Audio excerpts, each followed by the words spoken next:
ಮತ್ತೊಂದು ಕಡೆ ಬುರುಡೆ ಚಿನ್ನಯ್ಯನನ್ನ ಕೋರ್ಟ್ಗೆ ಹಾಜರುಪಡಿಸಿದೆ ಈಗ ಎಸ್ಐಟಿ. ಬೆಳ್ತಂಗಡಿ ಕೋರ್ಟ್ ಹಾಲ್ನ ಬಾಗಿಲು ಮುಚ್ಚಿ ವಿಚಾರಣೆಯನ್ನ ನಡೆಸಲಾಗ್ತಾ ಇದೆ.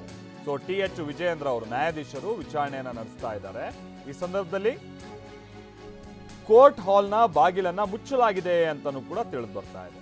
ಎಸ್ಐಟಿ ತನಿಖಾಧಿಕಾರಿ ಮತ್ತು ಸರ್ಕಾರಿ ಅಭಿಯೋಜಕರು, ಕಾನೂನು ಸೇವಾ ಪ್ರಾಧಿಕಾರದ ಇಬ್ಬರು ವಕೀಲರ ಉಪಸ್ಥಿತಿ ಇದೆ. ಸರ್ಕಾರಿ ಅಭಿಯೋಜಕರಿಂದ ತನಿಖೆಯ ಪ್ರಗತಿ ವರದಿ ಸಲ್ಲಿಕೆಯಾಗಿದೆ. ಸಾಕ್ಷ್ಯ ಸಂಗ್ರಹಣೆ, ಬಾಕಿ ವಿಚಾರಣೆ ಇತ್ಯಾದಿಗಳ ವಿವರಗಳನ್ನು ಸಲ್ಲಿಕೆ ಮಾಡಲಾಗಿದೆ. ಎಸ್ಐಟಿ ತನಿಖಾ ಪ್ರಗತಿ ವರದಿ ಬೆಳ್ತಂಗಡಿ ಕೋರ್ಟ್ಗೆ ಇದಕ್ಕೆ ಸಂಬಂಧಪಟ್ಟಂಗೆ ಸಲ್ಲಿಕೆ ಆಗಿದೆ. ಸಹಜವಾಗಿ ಎಸ್ಐಟಿ ಮತ್ತೆ ಈತನನ್ನ ಅಂದ್ರೆ ಚಿನ್ನಯ್ಯನನ್ನ ತನ್ನ ಕಸ್ಟಡಿ ಕೇಳುವಂತ ಸಾಧ್ಯತೆಯೇ ಹೆಚ್ಚಿದೆ. ಆದರೆ ಕಸ್ಟಡಿಗೆ ಕೇಳುವಂಥ ಸಂದರ್ಭದಲ್ಲಿ ಏನೇನು ಕಾರಣಗಳನ್ನು ಕೊಡುತ್ತವೆ ಅನ್ನುವಂಥದ್ದನ್ನು ನಾವು ನೋಡಬೇಕಿದೆ. ಆ ಕಾರಣಕ್ಕಾಗಿಯೇ ಈ ತನಿಖಾ ಪ್ರಗತಿಯ ವರದಿ ಇಲ್ಲಿ ತನಕ ಏನೇನಾಗಿದೆ ಅನ್ನುವಂಥ ವಿಚಾರವಾಗಿ ಆ ತನಿಖಾ ಪ್ರಗತಿಯ ವರದಿಯನ್ನು ಕೂಡ ಈಗ ಕೋರ್ಟ್ಗೆ ಸಲ್ಲಿಕೆ ಮಾಡಿರ್ತಾರೆ. ಕಸ್ಟಡಿಗೆ ಕೇಳ್ತಾರೆ. ಚಿನ್ನಯ್ಯನ ಪರ ಕಾನೂನು ಸೇವಾ ಪ್ರಾಧಿಕಾರದ ವಕೀಲರ ವಾದ ಕೂಡ ಕೋರ್ಟ್ ಹಾಲ್ನಲ್ಲಿ ನಾವು ಗಮನಿಸಬಹುದಾಗಿದೆ.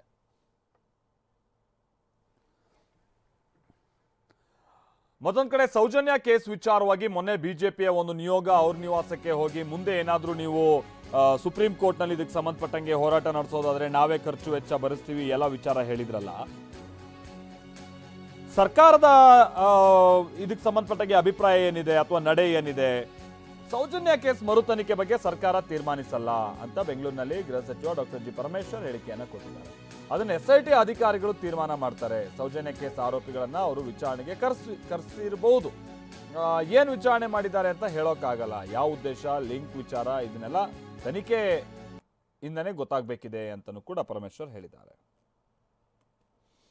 ನನಗೂ ಕೂಡ ಅವರು ಯಾವ ಉದ್ದೇಶದಲ್ಲಿ ಯಾವ ಲಿಂಕಿಂದ ಅದನ್ನು ತನಿಖೆ ಮಾಡ್ತಾರೆ ಅದನ್ನು ನನಗೂ ಕೂಡ ಗೊತ್ತಿಲ್ಲ. ಯಾಕೆಂದರೆ ನಾವು ಎಲ್ಲವನ್ನು ಕೂಡ ನಾವು ತಿಳ್ಕೊಳ್ಳೋದಕ್ಕೆ ಹೋಗೋದಿಲ್ಲ. ರಿಪೋರ್ಟ್ ಕೊಡೋವರೆಗೂ ಅವ್ರಿಗೇನು ಲಿಂಕ್ ಸಿಕ್ಕಿರ್ಬೋದು ಗೊತ್ತಿಲ್ಲ ನನಗೆ. ಆ ಲಿಂಕಿನಿಂದ ಕರ್ಕೊಂಡಿರ್ತಾರೆ ಅವರು. ಅದೇ ಯಾವ ಆ್ಯಂಗಲ್ನಲ್ಲಿ ಕರೆದಿದ್ದಾರೆ ಅಂತ ಗೊತ್ತಿಲ್ಲ ನನಗೆ.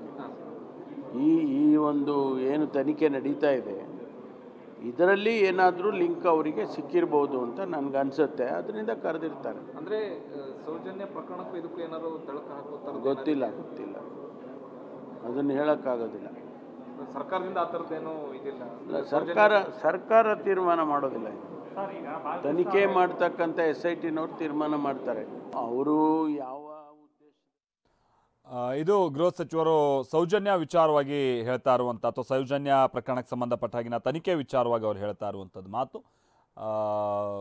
ಅದನ್ನು ಅವರು ಸೌಜನ್ಯ ಕೇಸನ್ನು ಕೂಡ ಈ ತನಿಖೆಯ ವ್ಯಾಪ್ತಿಗೆ ಒಳಪಡಿಸ್ತಾರ ಮತ್ತೊಂದು ಇದೆಲ್ಲವೂ ಕೂಡ SIT ಟೀಮ್ಗೆ ಬಿಟ್ಟಂಥ ವಿಚಾರ. ನಾವು ಅದ್ರ ಬಗ್ಗೆ ಕೇಳೋಕ್ಕೆ ಹೋಗಿಲ್ಲ. ಮುಂದೆ ನೋಡೋಣ. ಅವ್ರ ತನಿಖಾ ವರದಿ ಬಂದಂಥ ನಂತರದಲ್ಲಿ ಈ ವಿಚಾರಗಳು ಗೊತ್ತಾಗ್ತದೆ. ಅವಶ್ಯಕತೆ ಇದೆಯೋ ಇಲ್ವೋ ಇದೆಲ್ಲ ಆ ನಂತರದಲ್ಲಿ ಗೊತ್ತಾಗುತ್ತೆ ಅಂತ ಪರಮೇಶ್ವರ್ ಅವರು ಹೇಳ್ತಿದ್ದಾರೆ.